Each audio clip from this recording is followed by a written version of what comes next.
प्यारे बच्चों, welcome to are के क्लासेस मथुरा अगेन।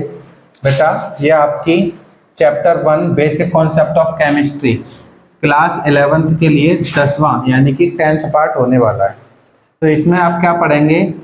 इसमें आप पढ़ेंगे लिमिटिंग रिएजेंट। ये बहुत इंपॉर्टेंट पॉइंट है, इससे न्यूमेरिकल आता है, बहुत खतरनाक वाला, एकदम जरूर आता है एग्जाम में। ठीक है, तो लिमिटिंग रिएजेंट होता क्या है वो समझना है आपको।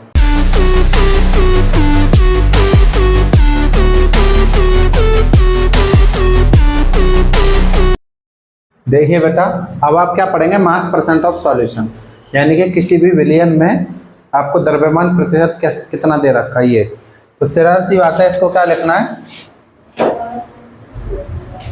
है ना? मास परसेंट, तो केवल एक फॉर्मूले के रूप में याद रखना है, मास परसेंट, यानी कि द्रव्यमान प्रतिशत बराबर क्या होगा? Mass of solute upon mass of solution into 100। बस इतना। ठीक है, हिंदी में इसे क्या लिखेंगे? विलेय का द्रव्यमान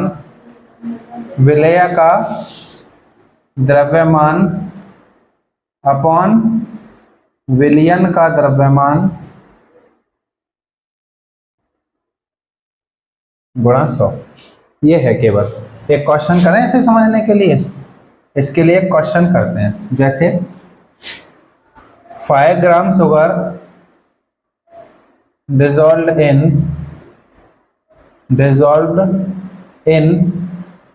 55 ग्राम वाटर, 55 ग्राम वाटर, यानी कि 5 ग्राम चीनी 55 ग्राम जल में घुली है। इसके लिए हम मास परसेंट निकालेंगे, है ना?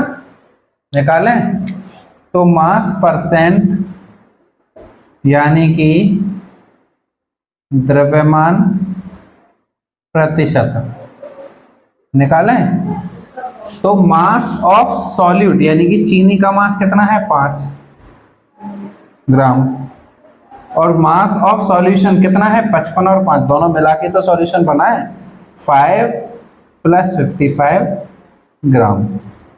ये हो जाएगा 5/60, 5 और इंटू 100 भी तो करना है, इंटू 100। ये इससे 12 टाइम कैंसिल हो गया। 12 से आप 100 में डिवाइड करेंगे, 12 को 4 से 3 टाइम, 4 से 25 टाइम, 25/3 इसे डिवाइड कर देंगे, आंसर आ जाएगा। ठीक है, 3 8 जा 3 3 जा 3 3 जा 8.33%। तो आपको क्वेश्चन में देता है कि 8.33% ऑफ शुगर इज प्रेजेंट, तो आपका इसका क्या मतलब है? 8.33 ग्राम जो परसेंट है उसको निकाल सकते हैं। ठीक है, इसको आप नोट कर लीजिए यहां तक, है ना? तो पहले समझ लो होता क्या, फिर लैंग्वेज लिख लेंगे। लैंग्वेज तो छोटी सी है इसकी। जैसे मैं एक एग्जांपल लिखता हूं, 2H2 + O2 gives 2H2O। ठीक है, ये लिख दिया। अब अगर हम इसका निकालें, हाइड्रोजन का मास हो गया 4 ग्राम, ऑक्सीजन का 32 ग्राम, और एक वाटर का 18, 2 का 36 ग्राम, है ना? ये इनका मास हो गया। इससे हमको क्या पता चल रहा है? आप चाहें तो इसे किसी नंबर से डिवाइड भी कर सकते हैं, जैसे 4 से हो रहा है ना डिवाइड, 1 4 8 32 8 9, है ना? यानी कि 1 gram hydrogen gas 8 gram oxygen gas से रिएक्शन करती है और 9 ग्राम वाटर बनाती है। बात समझ में आई? अगर मैं इस 8 की जगह 16 ले लूं तो क्या वाटर ज्यादा बनेगा या इतना ही बनेगा या कम बनेगा? अगर हम इस 8 की जगह क्या ले लें? 10 ग्राम ले लें ऑक्सीजन, और हाइड्रोजन 1 ग्राम ही रहने दें, तो प्रश्न ये है, क्या 11 ग्राम वाटर बनेगा? नहीं बनेगा। ठीक है, क्यों? क्योंकि लॉ ऑफ कांस्टेंट प्रोपोर्शन हमसे ये कहता है कि एक फिक्स रेशियो के मास में ही जुड़ते हैं और प्रोडक्ट बनाते हैं। तो इसमें जो वाटर बनेगा वो कितना बनेगा? 1 ग्राम हाइड्रोजन, क्योंकि हमको पता है केवल 8 ग्राम से ही पूरी तरह से रिएक्शन कर सकता है, तो 8 ग्राम से रिएक्शन करके 9 ग्राम वाटर ही बनाएगा। बाकी का जो 2 ग्राम ऑक्सीजन है वो वेस्ट हो जाएगा, ठीक है, यानी कि रिएक्शन नहीं करेगा। तो इसका मतलब क्या हुआ कि ऑक्सीजन का मास बढ़ाने से प्रोडक्ट उतना ही बन रहा है, यानी कि प्रोडक्ट बनना किस चीज पर डिपेंड करता है, किस चीज पर निर्भर करता है? हाइड्रोजन के मास पर निर्भर करता है इस कंडीशन में। क्यों? क्योंकि हाइड्रोजन की वैल्यू कम है और जो कम मात्रा में होता है रिएक्टेंट रिएक्शन के दौरान, उसी पर डिपेंड करता है प्रोडक्ट का बनना, और उसी रिएक्टेंट को क्या बोला जाता है?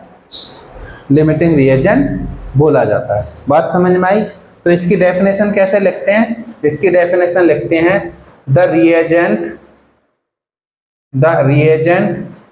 of reaction which present in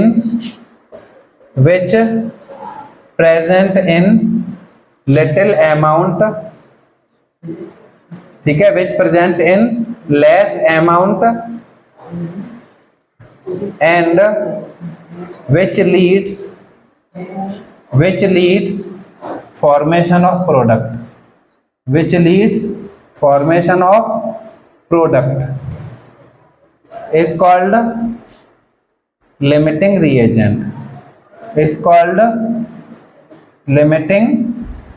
reagent, Hindi में क्या लिखेंगे? जो अभिकर्मक कम मात्रा में उपस्थित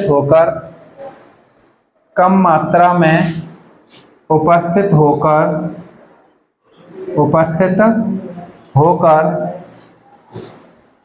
उत्पाद निर्माण का नेतृत्व करता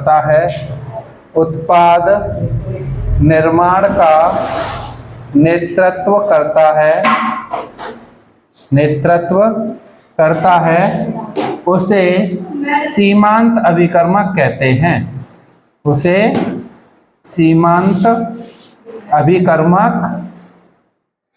हैं। बात समझ में आ गई? लिमिटिंग रिएजेंट की बात समझ में आ गई? ठीक है, ये केवल आपको समझाने के लिए बताया गया है, आप चाहें तो नोट कर सकते हैं खुद को समझाने के लिए। ठीक है, आगे बहुत सारे क्वेश्चंस आएंगे, उनमें आपको इसके कॉन्सेप्ट और ज़्यादा क्लियर हो जाएंगे। नोट कर लीजिए इसे यहाँ तक।